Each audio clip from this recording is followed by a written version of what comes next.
Hello बच्चों, कैसे हैं आप सभी। मैं अभिषेक महाक स्वागत करता हूं आप सभी का आपके अपने यूट्यूब चैनल स्पेक्ट विजन पे। बच्चों, आज मैं बात करने वाला हूं मध्य प्रदेश से। अगर आप पैरामेडिकल करना चाहते हैं तो आपकी क्या एलिजिबिलिटी क्राइटेरिया होनी चाहिए, कौन से बच्चे जो हैं वो पैरामेडिकल कर सकते हैं, और सबसे महत्वपूर्ण सवाल जिस पे आप सभी को जो है सोचना चाहिए कि पैरामेडिकल करने के दौरान बहुत से ऐसे कोर्सेज हैं जो इसके अंतर्गत आते हैं, उसमें से कौन से ऐसे कोर्सेज हैं, चाहे हम डिग्री की बात करें या डिप्लोमा की, पैरामेडिकल दोनों प्रकार के होते हैं। तो कौन से ऐसे कोर्सेज हैं जिसको करने के उपरांत आपका जो करियर है वो एक अच्छा राह पकड़ सकता है, एक अच्छा अपॉर्चुनिटी आपके साथ आ सकता है। साथ में ही हम बात करेंगे कि विगत कुछ वर्षों में मध्य प्रदेश में पैरामेडिकल का क्या इतिहास रहा है। अभी जैसा कि आपको आइडिया होगा, जो बच्चे पैरामेडिकल में अपना करियर बनाना चाहते हैं उनके लिए गुड न्यूज ये है कि लगभग आज से 3 महीने पहले कोर्ट ने जो है वो स्टे ऑर्डर हटा दिया है और कंटिन्यूअसली अब आगे जो है आपका एंट्रेंस एग्जाम हो सकता है। उस पर भी जरा हम चर्चा करेंगे। तो ये वीडियो बहुत ज्यादा इंफॉर्मेटिव है, वीडियो को पूरा देखिएगा और एक एक इंफॉर्मेशन, स्पेशली जब मैं कोर्स के बारे में बताऊं, चाहे वो डिग्री हो चाहे डिप्लोमा हो, उसको अच्छे से समझने का प्रयास कीजिएगा। क्योंकि पैरामेडिकल का जो सबसे ज्यादा जो खेल होता है ना, जो सबसे ज्यादा पॉइंट होता है, टर्निंग पॉइंट, वो आपके कोर्स के चयन के उपरांत होता है, आपके सिलेक्शन की प्रक्रियाओं के दौरान होता है। तो उस पे भी हम अच्छे से चर्चा करेंगे। चलिए एक एक चीजों को हम आगे चर्चा करें, लेकिन उससे पहले एक गुड न्यूज दिखा दूं आपको। आप में से बहुत बच्चों को इसके बारे में आइडिया होगा भी। और ये जो आप देख रहे हैं पेपर का कट, ये आपका जो है भास्कर न्यूज का है, मध्य प्रदेश का, जो वहां पे पब्लिश हुआ था आज से 3 महीने पहले। इसमें साफ साफ देखिए कहा गया है कि मध्य प्रदेश में पैरामेडिकल कोर्सेज में एडमिशन का रास्ता साफ, सुप्रीम कोर्ट ने हाई कोर्ट का स्टे हटाया। सिंपल शब्दों में मैं बताऊं तो पिछले कुछ वर्षों से, करीबन 2022 के लास्ट समझ लीजिए कि लगभग से पैरामेडिकल में एडमिशन की कोई प्रक्रियाएं ही नहीं संचालित हो रही थी। दिक्कतें बहुत आ रही थी, कोर्ट में मामला फंसा हुआ था। तो करीबन आज से 3 महीने पहले ये सारे जो है ये एक्टिविटी ये किए गए सुप्रीम कोर्ट की तरफ से। तो उसने ये क्लियर कर दिया है कि अब जो है बच्चे मध्य प्रदेश में पैरामेडिकल में अपना करियर बना सकते हैं।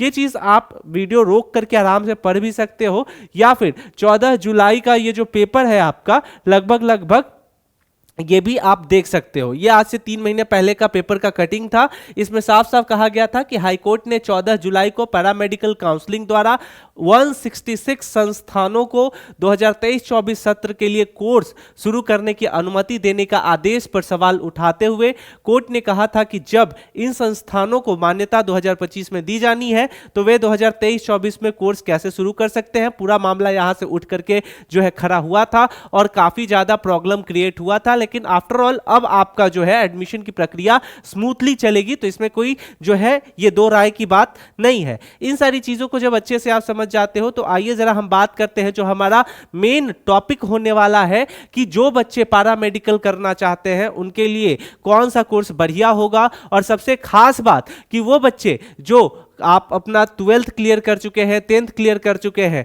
तो अब आप मेडिकल सेक्टर में बढ़ना चाहते हैं तो पैरामेडिकल एक बहुत अच्छा ऑप्शन होता है।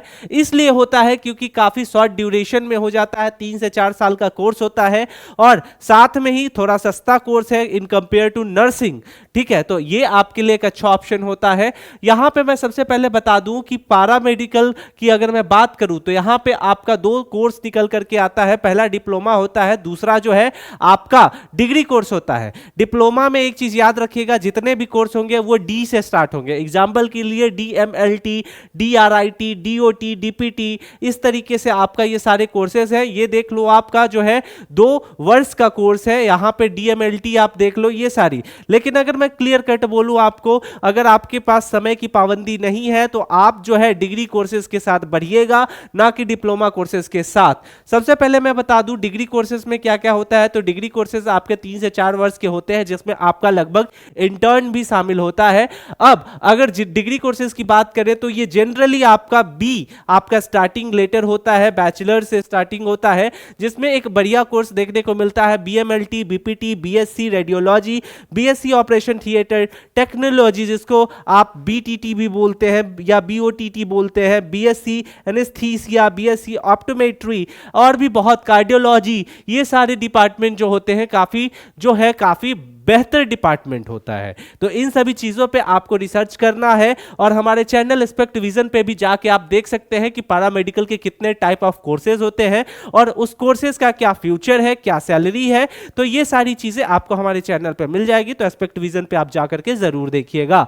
इन सब चीजों को जब आप अच्छे से समझ लेते हैं तो यहां पे दूसरा चीज निकल करके आता है कि आपका जो है अगर मध्य प्रदेश से आप करना चाहते हैं पैरामेडिकल तो आपका होता है एंट्रेंस एग्जाम, जो कि पिछले 2-3 वर्षों से जो है वो प्रॉब्लम फेस कर रहा था। ये पूरी स्मूथली प्रक्रियाएं नहीं चल रही थी, लेकिन अब जो है कंटिन्यूअसली ये प्रक्रियाएं स्मूथली चलेंगी। तो इसमें आपको देना पड़ेगा एंट्रेंस एग्जाम, जिसमें आपका जो क्वेश्चन का स्तर होता है वो 12वां लेवल का क्वेश्चन का स्तर होता है। और देखा जाए तो फिजिक्स, केमिस्ट्री, बायो जैसे जो है सब्जेक्ट से प्रश्न देखने को मिलता है। थोड़ा बहुत इसमें जो है आपका जनरल नॉलेज भी दिख जाता है। अब अगर मैं बात करूं कि क्या योग्यता होती है, एलिजिबिलिटी होती है, तो उसमें डिप्लोमा वाले के लिए 10th पास, ठीक है। कुछ कोर्सेज के लिए जो है वो 12th विथ पीसीबी होना चाहिए। जो न्यूनतम आयु है, ये चाहे डिग्री वाले हो चाहे डिप्लोमा वाले हो, आपको 17 वर्ष जो है इसमें कम से कम देखने को मिलता ही है। डिग्री कोर्सेज की बात करें तो कम से कम आपका जो है 12th क्लियर होना चाहिए फिजिक्स, केमिस्ट्री, बायो के साथ।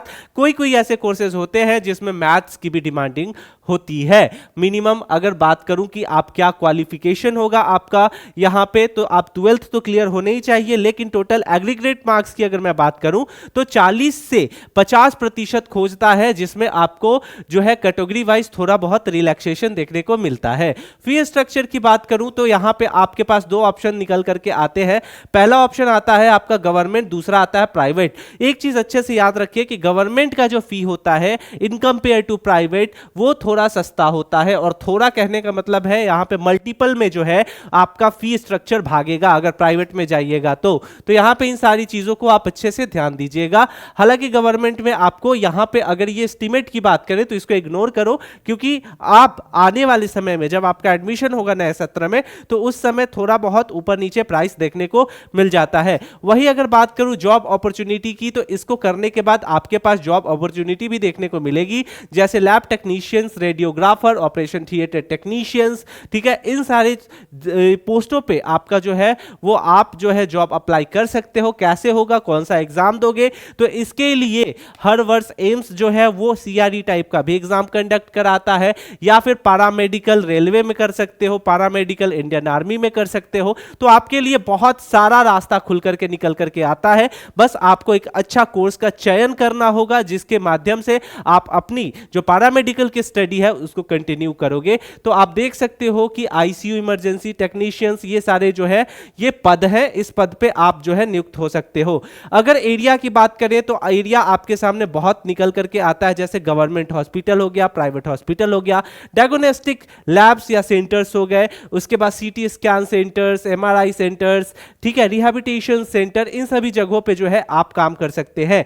वही अगर सैलरी की बात करें तो जैसे आपकी ज्वाइनिंग होगी एज आ फ्रेशर रहिएगा, 12 से 25 हजार पर महीने के लगभग रहेगा, लेकिन धीरे धीरे एक्सपीरियंस के साथ 30 से 60 एंड गवर्नमेंट में जब जाओगे तो 60 के ऊपर भी निकल करके जा सकता है ये आपकी सैलरी। अब सवाल ये आता है कि एमपी पैरामेडिकल ही क्यों चूज करें, तो उसके लिए आपका सिंपल सा फंडा यहां है कि ये कोर्स आपको सीधे आपको जो है टू द फोकस रखता है, आपको जॉब काम करना है, ना कि आपको डिग्री लेकर के घर पे बैठना है, ठीक है। तो ये आपको टू द पॉइंट रखता है। दूसरा कि ये थोड़ा सा सस्ता है अगर कंपेयर करें तो अदर कोर्सेज के अकॉर्डिंग। वही अगर मैं बात करूं तो फास्ट जॉब अपॉर्चुनिटी होती है, लेकिन यहां पे टर्म एंड कंडीशन ये है कि बच्चा अपने करियर को लेकर के सीरियस होना चाहिए, क्योंकि अक्सर बच्चे एडमिशन लेते हैं और फिर सो जाते हैं, तो वैसे करने से कहीं भी आपको सक्सेस नहीं मिलने वाला है। तो आप गवर्नमेंट एंड प्राइवेट दोनों जगहों पे जो है आराम से पार्टिसिपेट कर सकते हैं।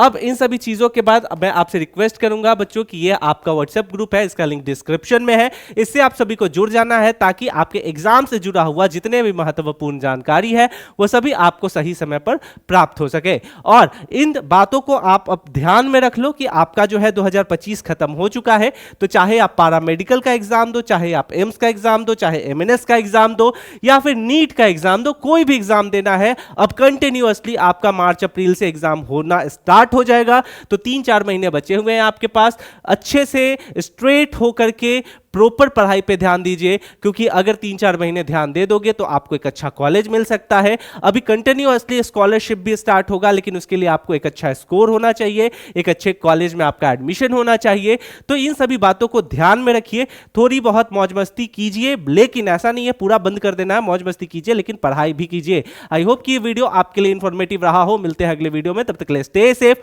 टेक केयर, जय हिंद।